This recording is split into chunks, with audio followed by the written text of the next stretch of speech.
പാർലമെന്റിൽ എംപിമാരുടെ സത്യപ്രതിജ്ഞ ഇന്നും തുടരും. രാഹുൽ ഗാന്ധിയും അഖിലേഷ് യാദവും അടക്കമുള്ള എംപിമാർ ഇന്ന് സത്യപ്രതിജ്ഞ ചെയ്യും. വിവരങ്ങളുമായി KC ഉണ്ണികൃഷ്ണൻ ചേരുന്നു. ഉണ്ണി, പ്രമുഖർ അടക്കം സത്യപ്രതിജ്ഞ ചെയ്യാനിരിക്കുന്നു. എങ്ങനെയായിരിക്കും സഭാ നടപടികൾ? വിജി, തീർച്ചയായും 18ാം ലോക്സഭയുടെ സമ്മേളനം ആരംഭിച്ചപ്പോൾ തന്നെ പ്രധാനമായും ആദ്യമുണ്ടായിരുന്നത് അംഗങ്ങളുടെ സത്യപ്രതിജ്ഞയായിരുന്നു. ഇന്നലെ 262 പേരാണ് അംഗങ്ങളാണ് സത്യപ്രതിജ്ഞ ചെയ്തത്. ഇന്നിപ്പോൾ പ്രതിപക്ഷ നിലയിൽ നിന്ന് പ്രധാനപ്പെട്ട നേതാക്കളായ രാഹുൽ ഗാന്ധി, അതോടൊപ്പം തന്നെ അഖിലേഷ് യാദവ് അടക്കമുള്ള പ്രമുഖ നേതാക്കളെല്ലാം തന്നെ സത്യപ്രതിജ്ഞ ചെയ്യുമെന്നാണ് ലഭ്യമാകുന്ന വിവരം. ആ രീതിയിൽ സത്യപ്രതിജ്ഞ നടപടികളെല്ലാം തന്നെ ഇന്നും തുടരും. ഇന്നലെ 262 പേർ ചെയ്തിരുന്നു. കേരളത്തിൽ നിന്നുള്ള 18 എംപിമാർ ചെയ്തിരുന്നു. രാവിലെ തന്നെ സുരേഷ് ഗോപിയും ഉച്ചയ്ക്ക് ശേഷമാണ്, അതായത് വൈകിട്ടാണ് കേരളത്തിലെ എംപിമാർ, കോൺഗ്രസ് എംപിമാർ, അതോടൊപ്പം തന്നെ കെ രാധാകൃഷ്ണൻ അടക്കമുള്ള ആളുകളെല്ലാം തന്നെ സത്യപ്രതിജ്ഞ ചെയ്തത്. ആ രീതിയിലായിരുന്നു ചടങ്ങുകൾ ഇന്നലെ നടന്നത്. ഇന്നെന്തായാലും ബാക്കിയുള്ള അംഗങ്ങളുടെ സത്യപ്രതിജ്ഞാ ചടങ്ങാണ് നടക്കുക. എന്തായാലും ഈ പ്രധാന നേതാക്കളെല്ലാം തന്നെ ഇന്നും സത്യപ്രതിജ്ഞ ചെയ്യും. അതോടൊപ്പം തന്നെ പ്രധാനമായും പറയേണ്ട മറ്റൊരു കാര്യം, നാളെ സ്പീക്കർ തെരഞ്ഞെടുപ്പാണ് നടക്കുന്നത്. അതിന് മുന്നോടിയായി ഇന്ന് BJP നേതാക്കൾ സ്പീക്കറെ കണ്ടെത്താനായി ഒരു യോഗം ചേരുന്നുണ്ട്. ആ യോഗം ഇന്ന് രാവിലെ തന്നെ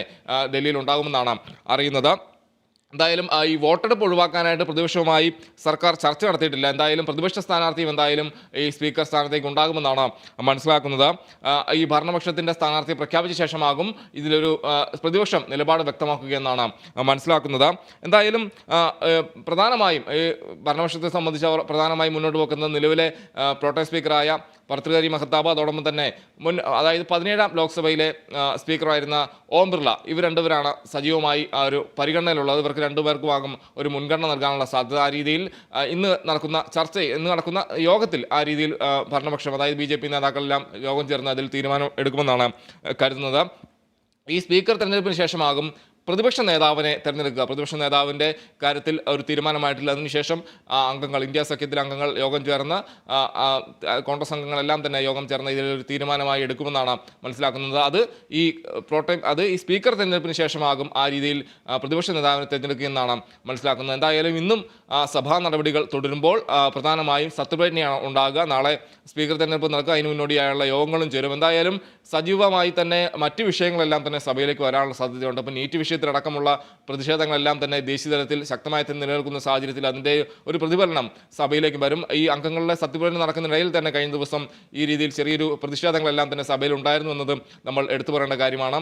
ഈ ഭരണഘടന ഉയർത്തിക്കൊണ്ട് തന്നെയാണ് പ്രതിപക്ഷ അംഗങ്ങൾ, അതായത് പ്രധാനപ്പെട്ട പ്രതിപക്ഷ നിരയിലെ അംഗങ്ങളെല്ലാം തന്നെ സത്യപ്രതിജ്ഞ ചെയ്തതെന്നത് ഏറ്റവും ശ്രദ്ധേയമായി പറയേണ്ട കാര്യമാണ്. അതോടൊപ്പം തന്നെ ധർമ്മേന്ദ്ര പ്രധാൻ, ഉന്നത വിദ്യാഭ്യാസ വകുപ്പ് കൈകാര്യം ചെയ്യുന്ന അദ്ദേഹം അവിടെ ഇന്നലെ സത്യപ്രതിജ്ഞ ചെയ്യാൻ എത്തിയപ്പോൾ തന്നെ പ്രതിപക്ഷ അംഗങ്ങൾ വലിയ രീതിയിൽ തന്നെ ബഹളമൊക്കുന്ന സാഹചര്യം ഉണ്ടായി.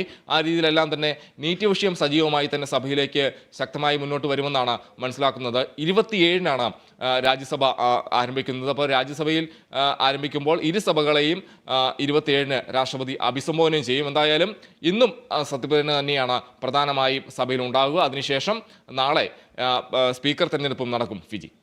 ശരി ഉണ്ണി.